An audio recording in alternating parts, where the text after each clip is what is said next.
Hello दोस्तों और नमस्कार। स्वागत है हमारे नए वीडियो में हमारे channel maths with Anand Sharma पे। हम लोग एक मैथ्स की फ्री प्रैक्टिस के बैच कर रहे हैं और हमारा आज दिन 12वां है।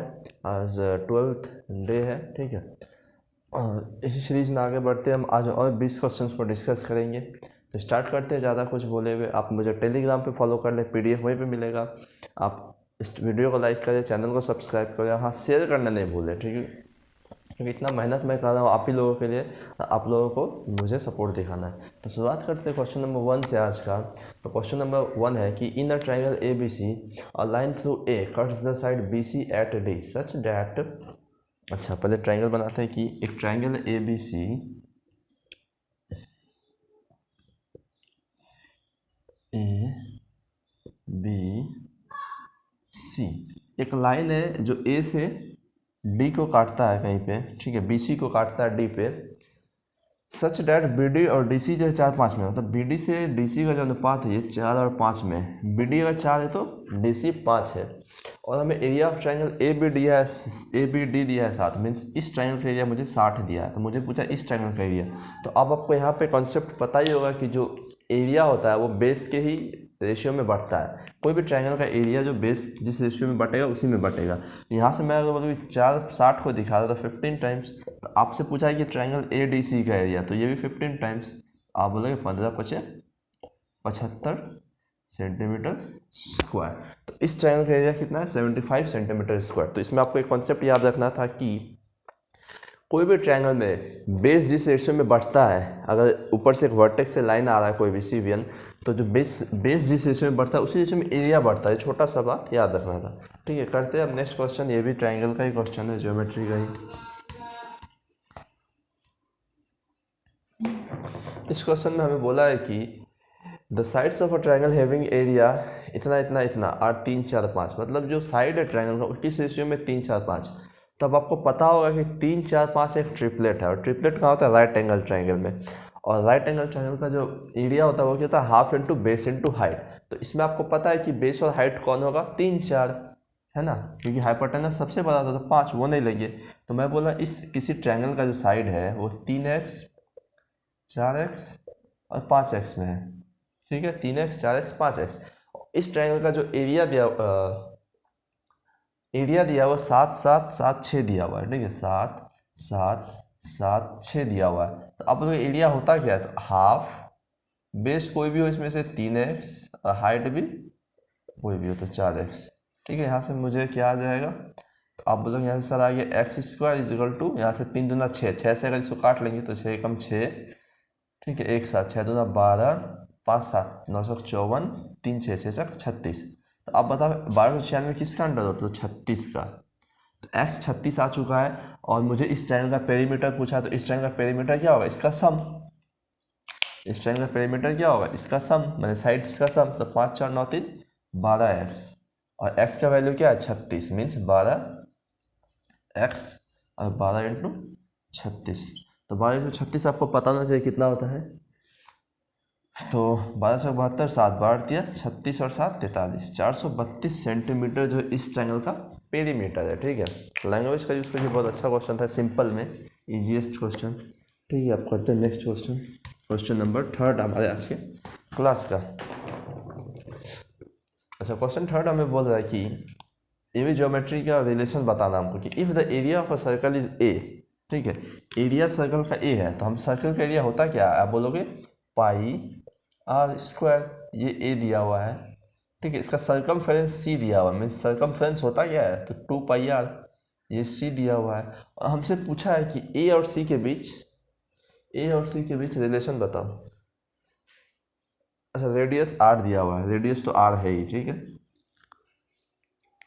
अच्छा, रिलेशन नहीं मीन्स ऑप्शन दिया है, कौन सा करेक्ट है? तो हम क्या देख रहे हैं यहाँ से? सभी ऑप्शन में ए और सी है, सभी ऑप्शन में ए और सी और आर भी है, तीनों। तो ए सी आर को रखना है। तो अगर हम इसको डिवाइड दे दें इस इक्वेशन को, तो आप बोलोगे इस आर से यार स्क्वायर कट जाएगा, क्योंकि पाई नहीं है, तो पाई हटाने के लिए डिवाइड ही देते, ठीक है। तो यहाँ से मेरे पास आएगा कि r/2 = a/c। अब चेक कर, ये ऑप्शन है क्या? तो आप बोलोगे r/2 तो है, लेकिन c/a है वो ऑप्शन में। यहाँ पे मेरे पास a/c आया है, ठीक है। अब इसको क्रॉस मल्टीप्लिकेशन करके देखते हैं कि अगर मैं इसको इंटू कर लिया तो r c is equal to 2a, ऐसा है क्या? R C is equal to 2a? हाँ, ऑप्शन बी। ऑप्शन बी में क्या है कि R C is equal to 2 है, तो इसमें कौन सा रिलेशन होगी? ऑप्शन 2। करते हैं अब नेक्स्ट क्वेश्चन, आसान क्वेश्चन था, तो इसी क्वेश्चन में कोई बहुत टाइम ले लेता है। अच्छा, इस क्वेश्चन में बोला है कि एक शॉपकीपर है, वो 30 केजी चावल लाया है 70 रुपये पर किलो, 20 केजी लाया है 70.75 रुपये पर किलो, और दोनों को मिला के 80 में बेच रहा है, तो प्रॉफिट किसना है? तो इसमें हम एलिगेशन ही लगा लेते हैं कि पहला चावल किस वैरायटी किसना पे लाया? बोले 70 रुपीस पर किलो, और जो दूसरा लाया बोला है 70.75 रुपया पर किलो, 70.75 रुपया पर केजी। अच्छा, पर केजी एलिगेशन में हम क्या जानते हैं? यूनिट वैल्यू पे एलिगेशन लगता है, तो यहाँ पे केजी क्या है? तो आपको पता है कितना केजी लाया है वो? एक बार 30 किलो, एक बार 20 किलो। मीन्स ये चावल का जो रेट है उस पर 30 किलो लाया है, और इस चावल के रेट पे 20 किलो। तो आप बोलिए किस रेशियो में है? तो 3:2 में है। ठीक है, अब हम एलिगेशन लगाते हैं कि इतना पे वो कॉस्ट है, ये तो कॉस्ट है ना, ये भी कॉस्ट है, ये भी कॉस्ट है, तो यहाँ पे जो मेरे पास मिडिल में वैल्यू आएगा वो क्या आएगा? तो आप लोग एवरेज कॉस्ट कि पूरा मिला के जो एवरेज कॉस्ट है, इतना पे इतना किलो और इतना रुपया पे इतना किलो को जो मिला के अगर 5 यूनिट का कितना एवरेज कॉस्ट आएगा, तो वो यहाँ पे आएगा। तो अब हम एवरेज कॉस्ट अगर मेरे पास आ जाए, तो मेरे पास तो सीपी दिया हुआ एवरेज, एक किलो सीपी, 1 किलो का सीपी दिया हुआ 80 रुपया, तो मैं उससे डिफरेंस निकाल लूँगा, वही प्रॉफिट है। तो करते हैं, तो अब आप बोलोगे कि हम लोग क्या जानते हैं कि अगर 3:2 में इसको बांटना है, इसको हटा लेते हैं, अगर 3:2 में इस वैल्यू को बांटना है, तो वो क्या होता है? इसका डिफरेंस को बांटते हैं हम। तो 70 और 70.75 में कितना का डिफरेंस है? तो आप लोग 0.75 का। इसी डिफरेंस को हम इस रेशियो में बांट के इधर लिखते हैं। ठीक है, आपको एलिगेशन अगर पढ़ा है आपने, तो 3 चीज़ एलिगेशन में है, वो आपको पता होना चाहिए।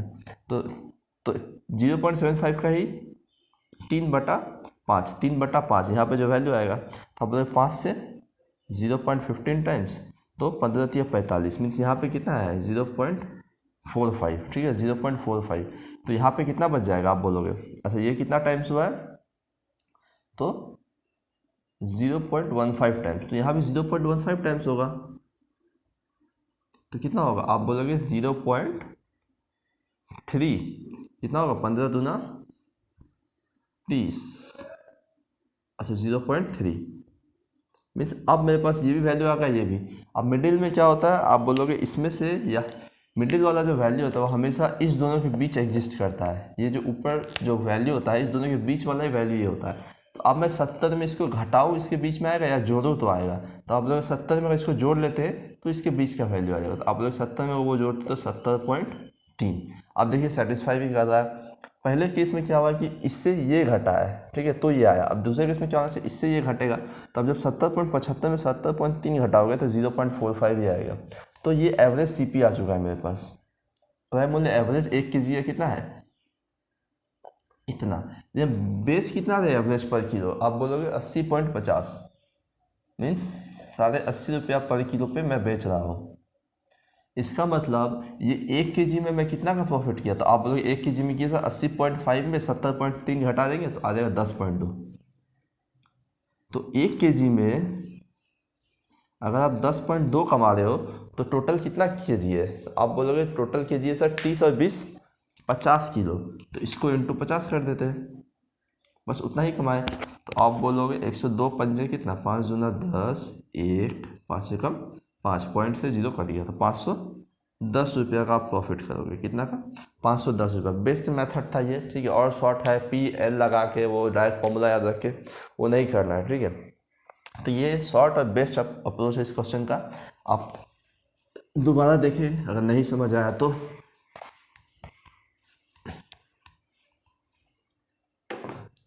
अच्छा, 225 क्या बोल रहा है कि एक फार्मर है जो कि ट्रैवल करता है 61 किलोमीटर 9 घंटा में, ठीक है। मतलब वो टोटल डिस्टेंस अगर 61 किलोमीटर है, तो वो इसको कवर करने में टाइम कितना लगता है? 9 घंटा। तो आपसे मैं पूछूंगा यहाँ पे एवरेज स्पीड बताओ आप, तो आप लोग 61/9 किलोमीटर पर आवर, ठीक है। एवरेज स्पीड यही होगा 61/9 किलोमीटर पर आवर। अब हमें बोला है कि वो पार्टली, ये भी एलिगेशन से ही होगा, ठीक है, ये भी पार्टली फुट पे गया है और पार्टली बाईसाइकिल पे। तो मैं पहला केस में क्या बोला, फुट पे, तो फुट पे किस स्पीड से गया है, तो आप बोलोगे फुट पे स्पीड से गया है कितना, 4 किलोमीटर पर आवर। अच्छा, बाईसाइकिल पे किस स्पीड से गया है, तो 9 किलोमीटर पर आवर। ठीक है, बाईसाइकिल पे 9 किलोमीटर पर आवर। अब आप बताओ कि एलिगेशन किस पे लगता है, यूनिट वैल्यू पे। यहाँ पे घंटा का यूनिट वैल्यू मीन्स जो एलिगेशन लगा के जो रेशियो आएगा वो घंटा का रेशियो आएगा मेरे पास टाइम, और उस टाइम को हम इस स्पीड से कर लेंगे इनटू, तो मुझे पता चला फुट पे कितना चला है और बाईसाइकिल पे कितना चला है। तो हम करते हैं, और हमें क्या दिया है कि the distance travel on foot. अब मुझे पता है कि फुट पे इस स्पीड से, बाईसाइकिल पे इस स्पीड से, और ओवरऑल जो स्पीड है उसका वो तो यही है, ओवरऑल स्पीड तो यही है, क्योंकि पूरा 61 किलोमीटर को 9 घंटा में कवर किया, तो ओवरऑल स्पीड 61/9 है। मैं 61/9 लिख लिया, और 9 को हटाने के लिए मैं सब में 9 से इंटू कर लिया। ठीक है, इसमें जब 9 से इंटू किया तो ये कट गया, इसमें 9 से इंटू किया तो ये हो गया 36। ठीक है, इसमें जब 9 से इंटू किया तो ये हो गया 81। अब लोग अब एलिगेशन लगा दो सर। तो एलिगेशन क्या होता है कि 36 में 61 बड़ा वैल्यू है, एक पहले चेक करते इसके दोनों बीच में लाई कर रहा कर रहा। तो अब इसमें मैं देखो यहाँ पर आया, तो इसमें ये घटेगा एक बार, इसमें ये घटेगा, तो 81 में 61 गया तो 20। अब बोलोगे कि रेशियो कि 61 में 36 गया तो कितना, तो 4, 20, 25। ये किस रेशियो में, 4:5। मीन्स जो समय लगा है वो उसको वो 4:5 में लगा, ये टाइम है। मतलब बाई फुट पे वो 4 यूनिट समय चला है और बाईसाइकिल पे 5 यूनिट। ठीक है, मतलब घंटा। तो आपसे पूछा है कि फुट पे वो कितना किलोमीटर चला है। ठीक है, फुट पे, तो आप बोलोगे कि फुट पे 4 घंटा चला है और स्पीड है 4 किलोमीटर पर आवर, तो डिस्टेंस कितना, अब 4 × 4 16 किलोमीटर पर आवर। क्योंकि मुझे दिया था 9 घंटा टोटल, और यहाँ पे 4:5 आया था, इसलिए मैं डायरेक्ट कर लिया, क्योंकि 4 और 5 9 ही होता है, मतलब 4 ही घंटा है, 5 ही घंटा है। समझे, 4:5 आया, 4:5 ही, 4 + 5 9 यूनिट, और 9 यूनिट की टोटल टाइम कितना है, 9 आवर उसको दिखा रहा है। तो 4 आवर्स है, 5 घंटा है, तो इसलिए मैं डायरेक्ट कर लिया। ठीक है, तो करते हैं अब नेक्स्ट क्वेश्चन। ये क्वेश्चन फिर से CGL में भी पूछा है, CHSL में भी पूछा है, रेलवे के NTPC में भी पूछा है, और इस NTPC 2019 का चल रहा था इसमें भी पूछा है, ग्रुप डी में तो आया ही है।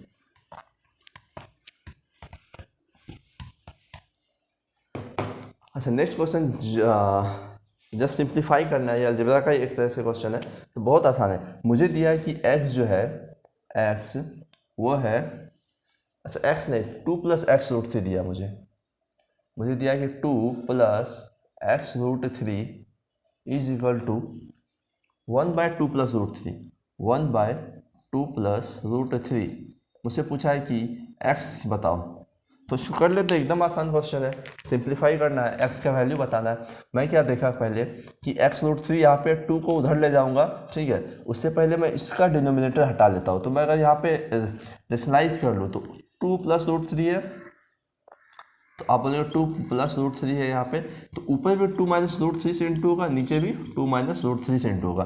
तो अब क्या आ जाएगा यहाँ पे, आप बोलोगे 2 - √3, यहाँ पे तो a + b a - b, तो a², 2 का स्क्वायर 4, √3 का स्क्वायर 3, 4 में 3 गया 1, मतलब नीचे 1 बच गया, ऊपर है 2 - √3। अच्छा, यहाँ पे 2 + x√3 था, तो यहाँ से मैं x√3 क्या बोल सकता हूँ, तो आप बोलोगे 2 और 2 कट गया, तो x√3 जो है किसके इक्वल है, तो -√3, √3 से √3 भी कट गया, x हमारे पास क्या गया, -1, तो x का वैल्यू क्या है, -1। ठीक है, इसमें ऑप्शन ए आंसर है 226 का।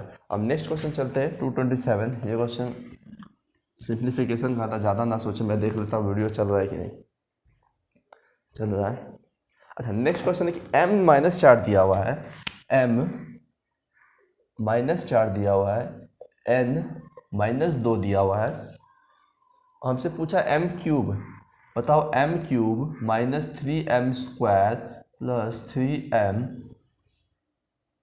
+ 3n + 3n + 3n² + 3n³, ये बताओ।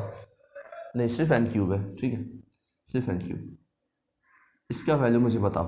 तो यहाँ पे 2 ऑप्शन है, या तो आप इस फॉर्म को आप देख रहे क्यूब है, इसका मतलब यहाँ पे क्यूब वाला फॉर्मूला छुपा हुआ है, अलजेब्रिक फॉर्मूला, या तो डायरेक्ट वैल्यू ढाल देते हैं। ठीक है, तो दोनों तरीका ही मैं बताऊंगा आपको। डायरेक्ट वैल्यू ढालने से क्या होगा, अब बोलिए -4 है, तो -4 का m-4, तो -4 का क्यूब कितना, -64 लिख लिया मैं। अच्छा m² कितना, -4 का 16, 16 × 48, लेकिन -48। अच्छा +3m, तो -4 × 12। अच्छा +3n, n क्या -2, तो -6, 2 का स्क्वायर 4, 4 × 12, n क्यूब कितना होगा, -8। तो इससे भी आंसर आ जाएगा हमारे पास कि यहाँ 64 है, तो 64 बनाता हूँ मैं। आप बोले 12 × 6 = 18, 18 और 48 कितना, नहीं हो पा रहा है, पहले इसको जोड़ लेते हैं। 64 12, अच्छा 64 48 कितना, तो आप बोले 6 4 10 11, 112, 112 और 12 124, 124 अच्छे 130, 130 और 8 138, -138 +12। अब इससे जब घटेगा तो -126 आएगा हमारा उत्तर, -126, जो कि ऑप्शन ए है। अगर कैलकुलेशन मिस्टेक हुआ है तो आप समझिएगा, क्योंकि मुझे तो ठीक ही लग रहा है। अब मैं फॉर्मूला भी बताता हूँ, ठीक है। इसका एक और अप्रोच है कि अब आप बताओ कि यहाँ पे m³ है 3m² + 3m है, मतलब m वाले को मैं एक फॉर्मूला बना सकता हूँ। यहाँ माइनस भी है, तो कहीं ना कहीं मुझे हिंट मिल रहा है कि ये m-1 का क्यूब होगा। और आपका प्रैक्टिस अगर ज़बरदस्त है, ठीक है, तो आपको देख के पता चलेगा ये चीज़। तो आप बताओ m-1 का क्यूब क्या होता है। आप बोलोगे m³ -1³ -3a² m², ठीक है, -3m² भी +3a² भी, तो 3m। मैं क्या देखा कि मेरे पास यहाँ पे m³ है, m³ है, -3m² -3m² +3m -1 और चाहिए हमको, मतलब इस इक्वेशन में -1 चाहिए, तो मैं इसमें लिख देता हूँ। मुझे और -1 चाहिए, तो मैं -1 + 1 लिख देता हूँ, क्योंकि कट जाएगा और ये फॉर्मूला जो इसमें घुस जाएगा इसके अंदर, ठीक है। मतलब इस चीज़ का फॉर्मूला मैं बना चुका हूँ, इसका और -1 का, ठीक है, इसको ले चुका हूँ। तो वो क्या है, m-1 का होल क्यूब। अच्छा अगर मैं बोलूँ कि n तो सारा प्लस में है, तो n+1 का होल क्यूब कहीं तो नहीं है ये, तो n³ + 1³ + 3n² सॉरी +3n। अब मैं देखा मेरे पास n³ है 3n² है 3n है, n³ है 3n² है 3n है, 1 नहीं है, तो मैं क्या करता हूँ +1 कर लेता हूँ और -1, तो आपस में तो कट ही गया, इक्वेशन को सेटिस्फाई।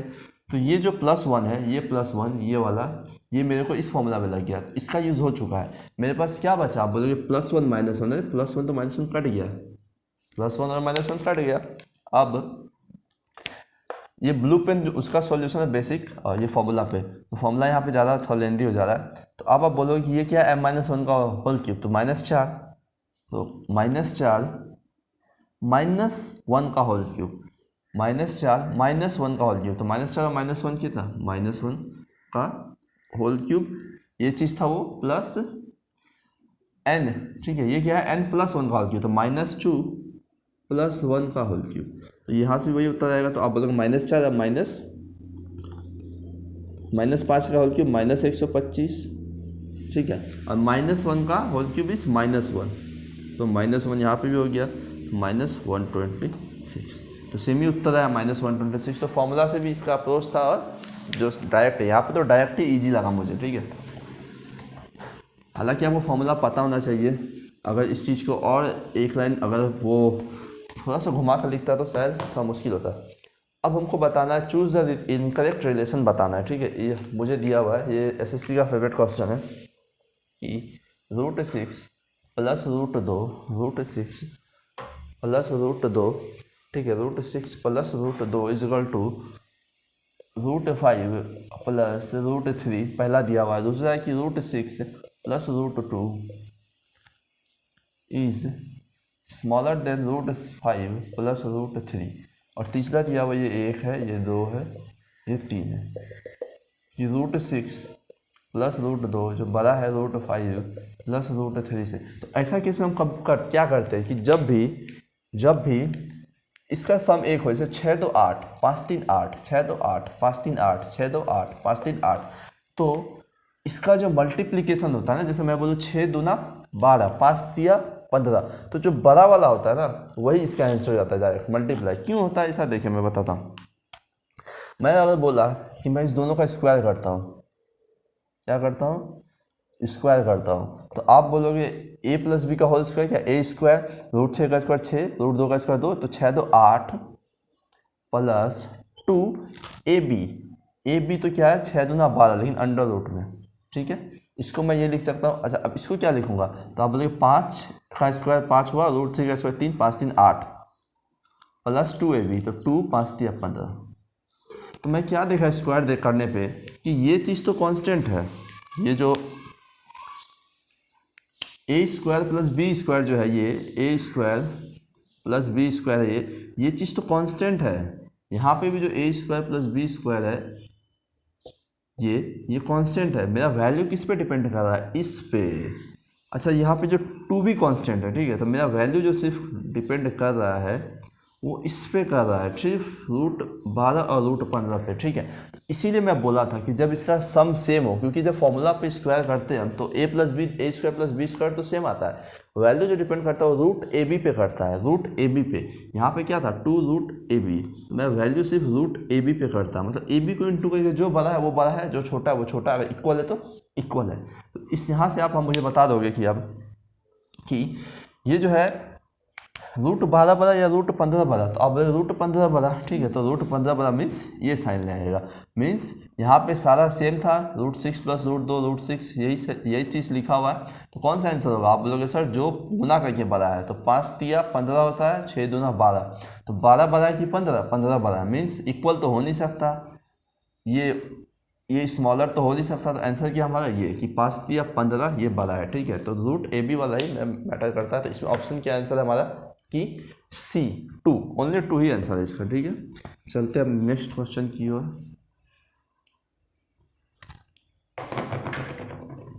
मैं क्या हमारा देख लो अपने।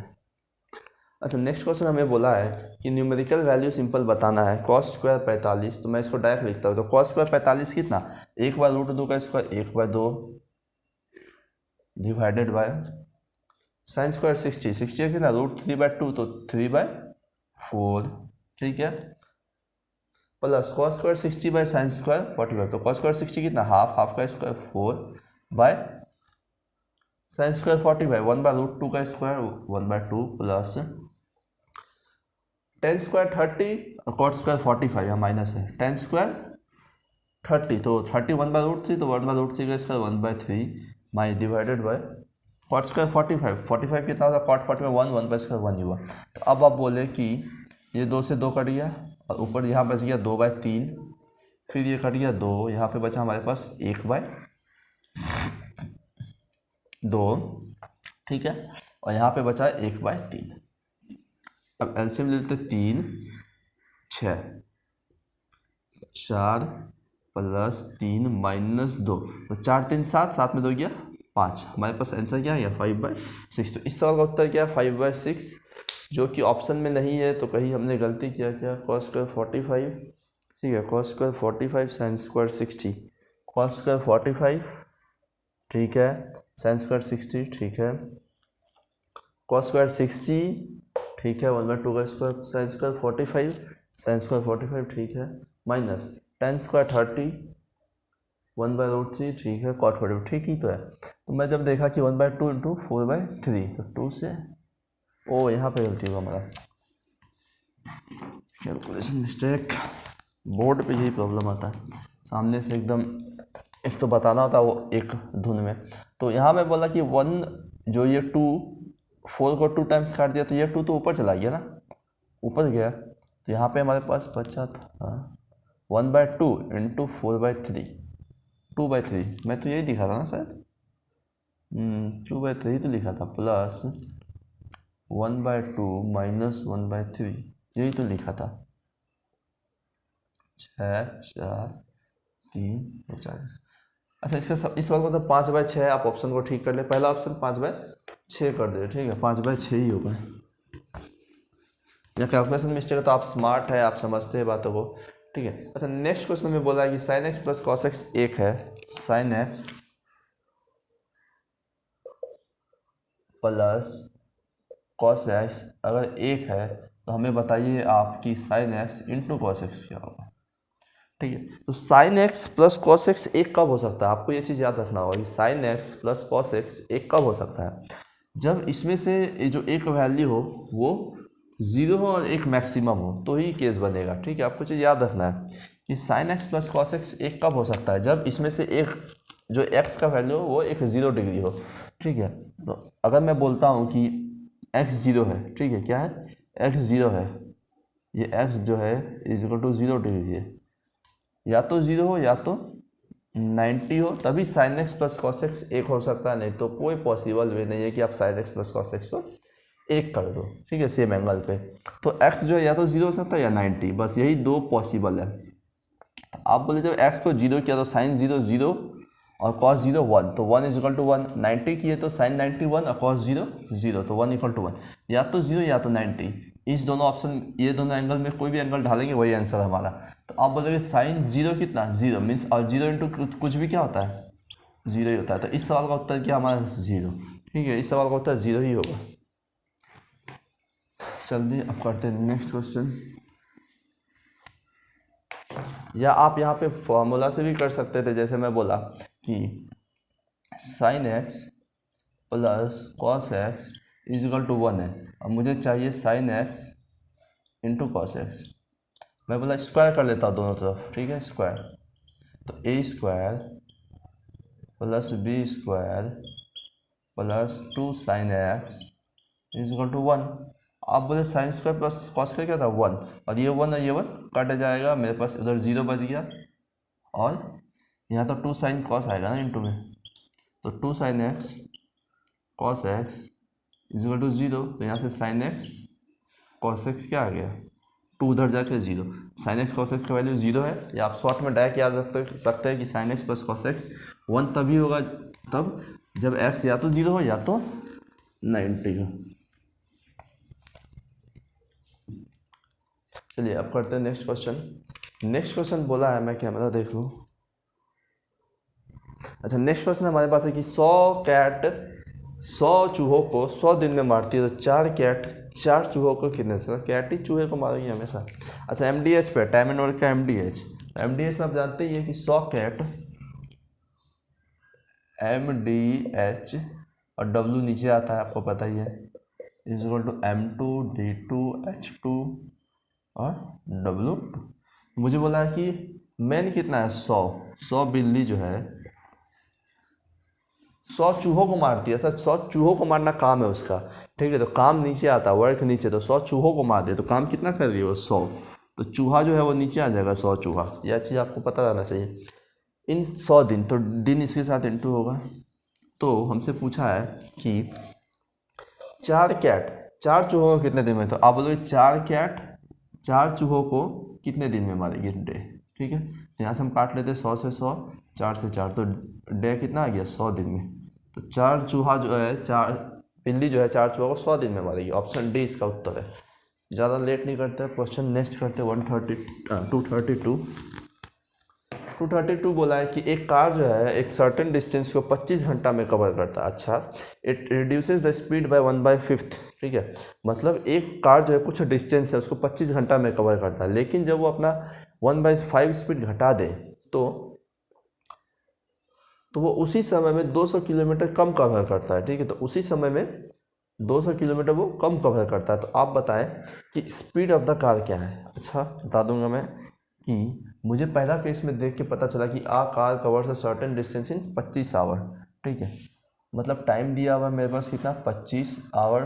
ठीक है, डिस्टेंस तो नहीं पता, और स्पीड है, मैं स्पीड को x माना। तो आप बोलोगे पहला केस में डिस्टेंस कितना, तो 25x, डिस्टेंस कितना, 25x। ठीक है, बट अगर वो अपना स्पीड को घटा दे 1/5, तो 200 किलोमीटर कम कवर करता है उसी टाइम में। ठीक है, तो टाइम उतना ही रहा, तो उसी में 200 किलोमीटर कम कवर किया। तो इसका मतलब क्या है कि मैं अगर पहले जो डिस्टेंस था 25x, इसमें जो स्पीड घटा दो और जो डिस्टेंस लिख दो, तो वो कितना होगा, कितना कम होगा, 200।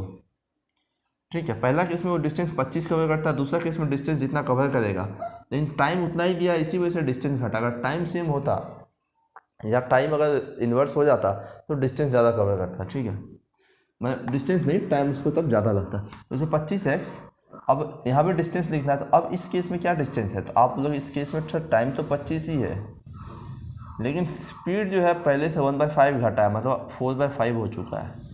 तो इस केस में डिस्टेंस कितना था, आप लोग time into speed 25 into 4x/5, तो 5 से ये 5 बार में कटेगा, मतलब 20x।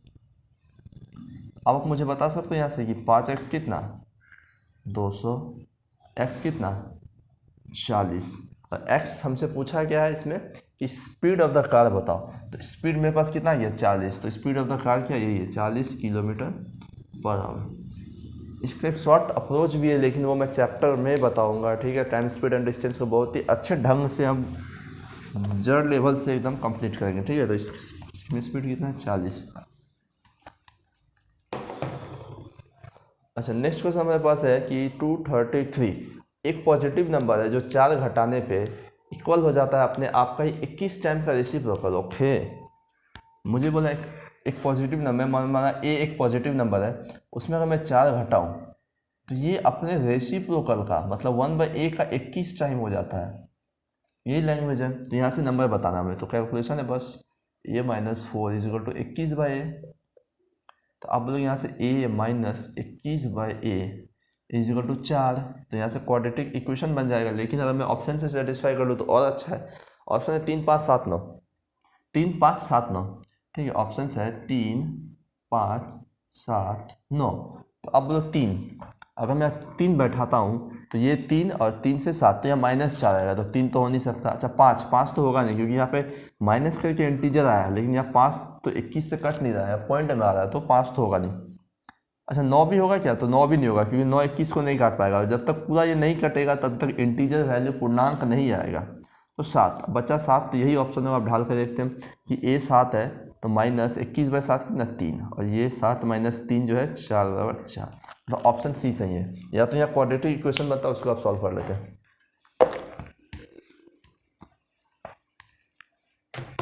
अच्छा नेक्स्ट क्वेश्चन परसेंटेज का आसान है कि एक पॉपुलेशन ऑफ द सिटी 20,000 है, it increases by 20% during first and और 30% ड्यूरिंग सेकंड ईयर। तो इसमें हम रेशियो मेथड लगा देते हैं कि पहले साल 20% बढ़ा, तो 20% कितना आप लोग 1/5, मतलब अगर 5 था पहले ईयर तो 6 हो गया। सेकंड ईयर क्या हुआ कि 30% मीन्स 3/10, मीन्स अगर 10 था तो 13 हुआ। आप बोलोगे 2 साल में कितना चेंज आया, तो 50 था अगर, तो 13 चक 78 हो गया। लेकिन मुझे वैल्यू कितना दिया है कि 20,000 था, पहले 20,000 था, ये 85 20,000 को दिखाया है, मीन्स 4,000 टाइम्स है। आप बताओ अभी कितना है, तो 4,000 टाइम्स, अब 0 0 0 8 चौक 32, 3 7 चक 28, 3,12,000। अब पॉपुलेशन कितना है 3,12,000। बहुत ही ईजी क्वेश्चन था, लेकिन एग्जाम में आ सकता है। चल लेते हैं नेक्स्ट क्वेश्चन की। तो नेक्स्ट क्वेश्चन हमें बोला है कि हमारा देखो, अच्छा नेक्स्ट क्वेश्चन बोला है कि the length of side A B and B C of a triangle A B C है 12 centimetre and 8 centimetre respectively. The angle C is 90 degree, find the approximate length. अच्छा एक एंगल 90 है, मतलब ये right angle triangle है, ठीक है। तो सबसे पहले राइट एंगल ट्राइंगल बना देते हैं, जहाँ पे बी राइट एंगल है, ठीक है। तो ए बी सी, और हमें दिया है कि अच्छा सी 90 है, सॉरी सी, ये बी मान लेते हैं ए बी सी। और जो ए बी सी में ए बी और बी सी जो है 12 8 है, ए बी और बी सी 12 8 है, ये 90 है। और हमसे पूछा है कि ए सी का अप्रोक्सीमेट लेंथ बताओ, इस जो ए सी साइड है इसका अप्रोक्सीमेट लेंथ बताओ। तो अब आपको यहाँ पे क्या दिख रहा है कि मैं यहाँ पे क्या लगा सकता हूँ, आप बोलोगे मुझे एक एंगल पता है और 2 एडजेसेंट साइड, मतलब 2 साइड पता है, तो तीसरा साइड मैं कैसे निकाल सकता हूँ, तो आप बोले कोसाइन रूल। तो कोसाइन रूल यहाँ लगाते हैं, तो कोसाइन रूल क्या बोलता है कि कॉस इस वर्टेक्स के एंगल पे लगा दे, तो कॉस 90 इज इक्वल टू इसके वर्टेक्स के इसके जो एडजेसेंट साइड है उसका स्क्वायर का सम, तो 8 स्क्वायर प्लस ए सी स्क्वायर माइनस जो थर्ड साइड का स्क्वायर, तो 12 का square 144 divided by 2 into product of adjacent side, तो 8 इंटू ए सी, ठीक है। अब बोले कॉस 90 कितना, तो 0, मीन्स ये तो 0 है, ये 0 होता है। तो ये चीज़ जब इधर आके इंटू होगा तो ये भी 0 हो जाएगा, मतलब ये भी कट गया। मेरे पास क्या बचा, सिर्फ मेरे पास बचा कि ये 8 square plus AC square minus 144 is equal to 0। तो अब यहाँ से AC स्क्वायर क्या आएगा मेरे पास, तो AC स्क्वायर आएगा, आप बोलोगे 144 इधर आ गया, 8 स्क्वायर इधर गया तो -64 कितना, तो आप बोलोगे AC स्क्वायर आ चुका है मेरे पास 144 में 64 किया था 80, मतलब AC कितना 4√5, 16 × 80, 16 का रूट 4, 4√5। तो अब पता है आपको अप्रोक्सीमेट पूछा, तो √5 का आपको मान पता होना चाहिए, ठीक है। मैं ऐसे लिख देता हूँ वैल्यू, आपको सब ये सब पता होना चाहिए कि √1 कितना, तो 1, √2 कितना, तो 1.414, √3 कितना, तो 1.732, √4 कितना है, तो ईजी है 2, ठीक है, √5 2.236, √6 2.449, √7 2.828, √8 ओके यहाँ पे कुछ गड़बड़ हो गया, 2.236, 2.4, अच्छा 646, √8 2.828, √9 तो सबको पता है 3, और √10 इज इक्वल टू 3.162। ये 10 तो आपको याद होना चाहिए, और बाकी मैं कैसे निकालते हैं स्क्वायर रूट को उसका एक बेहतरीन तरीका बताऊंगा, ठीक है, बेहतरीन, जिसका एग्जाम्पल मैं अभी दे देता हूँ आपको। मैं बोला कि आप बताओ मुझे कि 80 का अंडर रूट कितना होगा, 80 का अंडर रूट बताओ।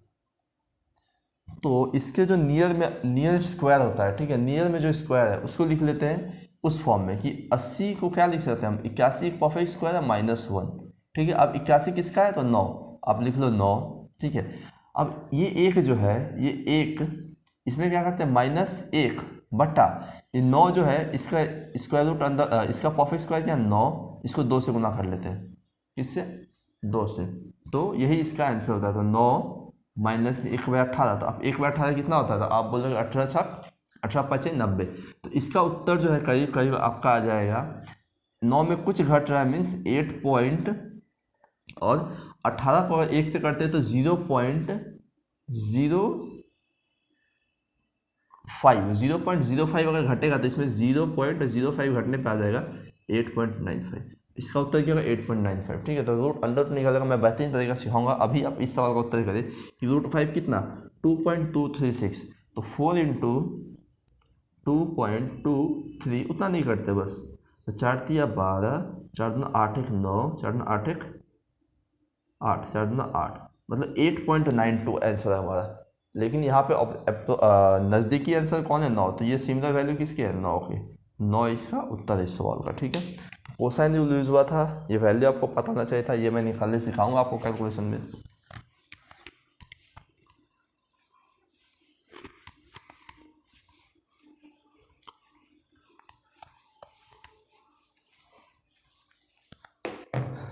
अलजेब्रा का नेक्स्ट क्वेश्चन है, ठीक है, अलजेब्रा का नेक्स्ट क्वेश्चन है, और ये क्वेश्चन में बोल रहा है कि x का पावर 4 की x का पावर 4 प्लस 1/x का पावर 4 अगर 119 है, तो आप बताओ x - 1/x। ये भी पता होगा आपको कि अगर मैं पावर 4 है 2 पे आना है तो इसमें +2 का अंडर रूट करते हैं, ठीक है। वो 119 में +2 किया तो 121 का अंडर रूट 11, तो आप बोलोगे x² प्लस 1/x² कितना 11।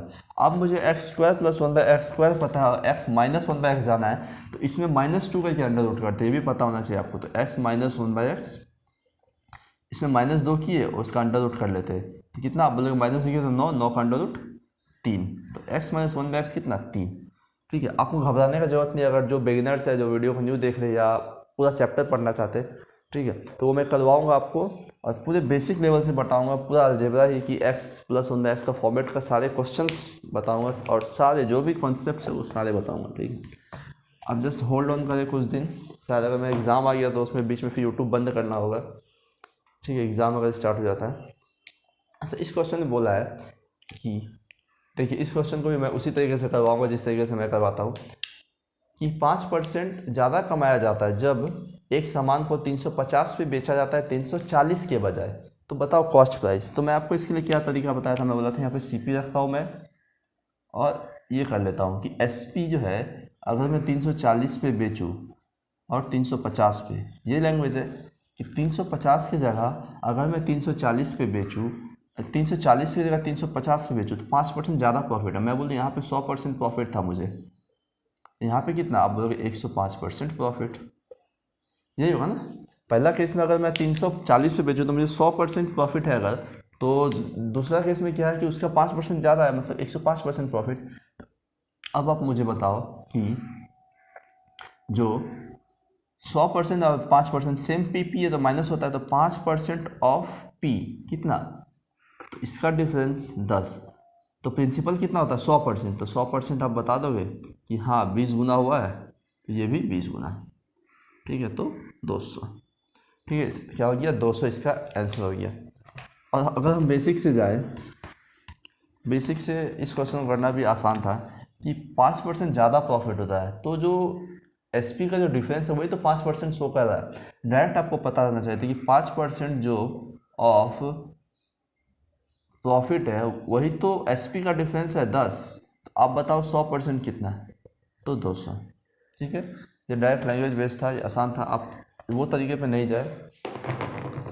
अच्छा, हाइट एंड डिस्टेंस का क्वेश्चन है कि एक टावर का हाइट जो है 50√3 है। मैं बोला ये एक टावर है, इसका हाइट है 50√3, ठीक है, 50√3। The angle of elevation of the tower from a distance 50 metre from its foot. यहाँ से एक 50 मीटर डिस्टेंस है कोई, और हमसे पूछा है कि ये एंगल ऑफ एलिवेशन बताओ, मीन्स ये एंगल बताओ, ये थीटा। तो अब आप पढ़े ही होंगे कि मैं बताया था कि इस सब में हम रेशियो चेक कर लेते हैं साइड का, तो ये 1 है अगर, तो ये कट के कितना है 50 से 50√3, तो यहाँ पे तो 90 होता है, तो यहाँ 2, तो 1√3 और 2 कब होता है, तो ये आपको पता होना चाहिए कि अगर 30 के आगे 1 है तो 90 के आगे 2 होता है, और 60 के आगे थीटा कितना 60 के आगे √3 होता है, तो 60 इस आंसर इस सवाल का उत्तर क्या है 60 है, ठीक है। या तो आप 10 लगा के भी निकाल सकते हो कि 10 इतना, ये बार ये करके बेसिक से हो जाएगा। अच्छा, क्वेश्चन नंबर 239। अच्छा, इस टाइप का टाइम एंड वर्क का क्वेश्चन को आपको करने आना चाहिए कि direct A alone would take 32 hours more to complete the work then that of A and B together.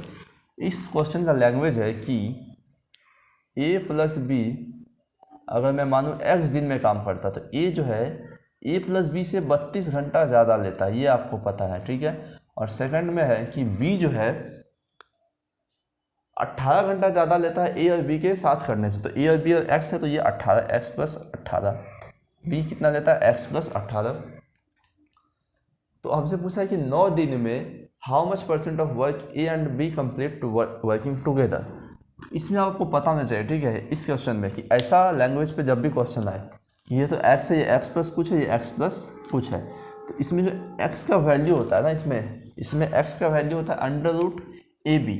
अगर मैं बोलूँ कि जैसे हम एक शॉर्ट में आपको दिखाता हूँ कि मैं बोला ए प्लस बी एक्स दिन में करते हैं, एक्स प्लस ए दिन में, और बी जो है एक्स प्लस बी दिन में। क्वेश्चन को घुमा के वो कुछ भी लिख सकता, मैं ए प्लस बी लिखा हूँ, या ए को सिंगल कर देता, ठीक है, बस आपको ये फॉर्म ढूंढना है। तो यहाँ पे जो एक्स का वैल्यू होता है ना, वो होता है √AB।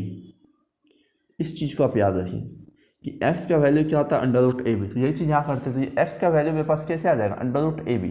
तो आप बोलोगे एक्स का वैल्यू √AB होता है, तो एक्स क्या है, ए में क्या 32 और बी में 18, तो √32 × 18 कितना, तो इससे अगर 9 निकाल लेते हैं हम तो 3 2 बच गया, तो 32 × 64, 64 में 8, तो एक्स का वैल्यू 24 आ चुका है मेरे पास, ठीक है। तो इसका मतलब ए प्लस बी 24 दिन में करता है, ए जो है मुझे निकालना है कि ए और बी जो है कितना % काम कर सकता है 9 दिन में, तो ए और बी कितना % काम कर लेगा 9 दिन में। तो आप बोलोगे ए और बी मुझे निकालने की जरूरत ही नहीं है, ए और बी पूरा काम को 24 दिन में करता है, ठीक है, पूरा काम को 24 दिन में करता है, तो 9 दिन में कितना काम, तो आप बोलोगे 24 दिन में अगर पूरा एक काम कर लेता है तो 9 दिन में कितना, तो 1/24 × 9, यही होगा, 9/24 काम कर लेगा वो।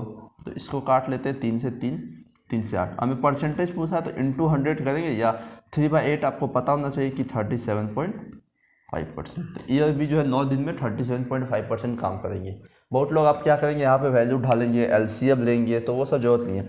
ये और भी 24 दिन में अगर काम कर सकता है पूरा, तो मैं बोला 24 दिन में पूरा एक काम कर लेता है, तो 9 दिन में कितना करेगा, 1/24 × 9, अब 3/8 काम कर लेगा। और फ्रैक्शन में पूछा तो 3/8, लेकिन परसेंट पूछा तो 3/8 × 100, ये करने पे आपको 37.5 ही है।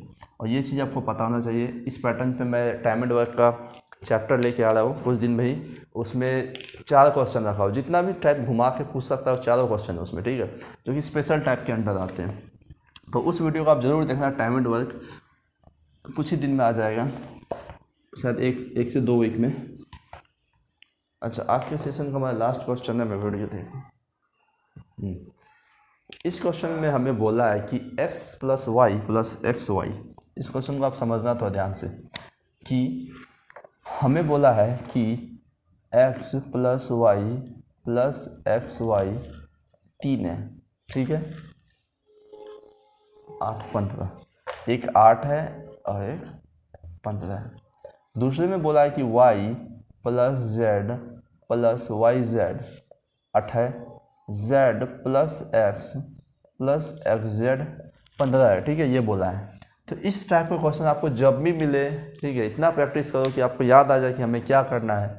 मैं क्या देखा कि अगर मैं इससे x कॉमन लूँ, इससे और इससे, तो x कॉमन आएगा तो यहाँ पे 1 + y बचेगा, तो 1 + y बच रहा है। तो अगर मैं इसको भी 1 + y बना लूँ तो 1 + y भी कॉमन आएगा, और वहाँ से मैं 1 + x और 1 + y बना लूँगा, ठीक है। ऐसे बेसिक से भी होगा इसको जो ऐड करके, ठीक है, लेकिन मैं बेसिक नहीं बता रहा हूँ। मैं बोला मैं इसको क्या लिख सकता हूँ,